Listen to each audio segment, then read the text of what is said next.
I received a memo from HR that I was to sign and pass to the other employees. As I read this memo about the missing link, I realized not only did it affect and relate to our personal lives, but our professional lives as well.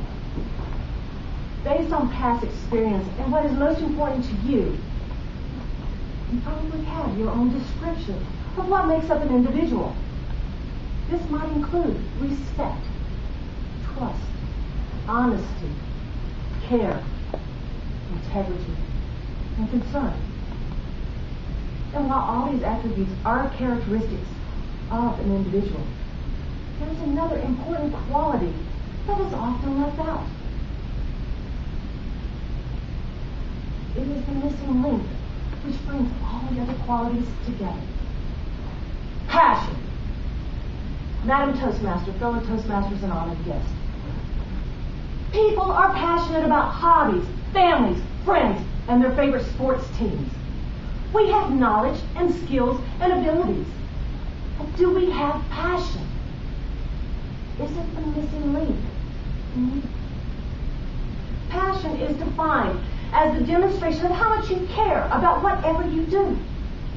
Passion is the difference between going through the motions and genuinely caring and showing the excitement of what you're doing. There are 3 factors in those who exhibit passion. It is called the SIP method. S, share your time, your talent, and a positive attitude to contribute and help others. An example of that would be mentoring some family members with their first 3 speeches. Another would be coaching in a position or in life situations. My father noticed when I started playing softball that I took the softball like this. He called me the sidearm swing Sally. And one day he saw me, he says, "Come over here, sidearm swing Sally." He says, "I'm going to show you how to throw." So he took me from throwing like this to throwing like this. I became the deep center fielder on our softball team because I could throw the hardest and the furthest on the team.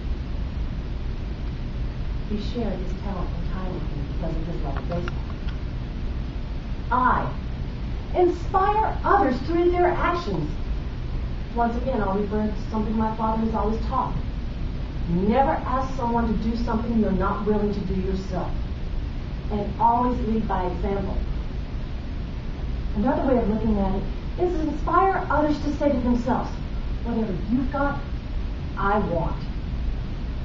P, put forth the effort to excel in everything that you do. For those of you who are parents, you know that your children emulate you. So try to do it right the first time. Over the past 2 years as Toastmaster, I've had the opportunity to listen to a number of speeches. And I picked out a few tonight that I wanted to share with you that I felt had passion. Who knew that there were 5 different bowling lanes? Not me. As a teenager from Tasmania, Australia, bowling became a passion for Nigel Pearson.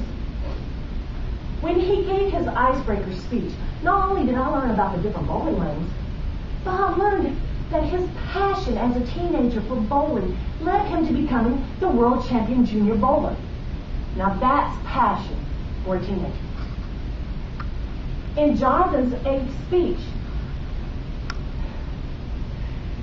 he shared his favorite sports team. Let's go, Seminoles! Oh yeah, let's go. Throughout his speech, we learned the history of the Noles. We found out some of the names of the professional athletes that came to that university and coaches. By the end of his speech, I was beginning to believe that Jonathan lived, eat, drank, and breathed Seminoles. Many of you know Deb Lee. Some do not. She is our district governor-elect. And this is a lady who has passion. One of her passions is Toastmasters. Or if it wasn't, she would not be a member of, count them, 1, 2, 3, 4 Toastmasters clubs. However, Deb has another addiction, passion. It's Bojangles unsweetened iced tea in the large. she will drive a half an hour out of her way for a large Bojangles iced tea. One of her jobs when she moved into the Charlotte area was at the home office of Bojangles.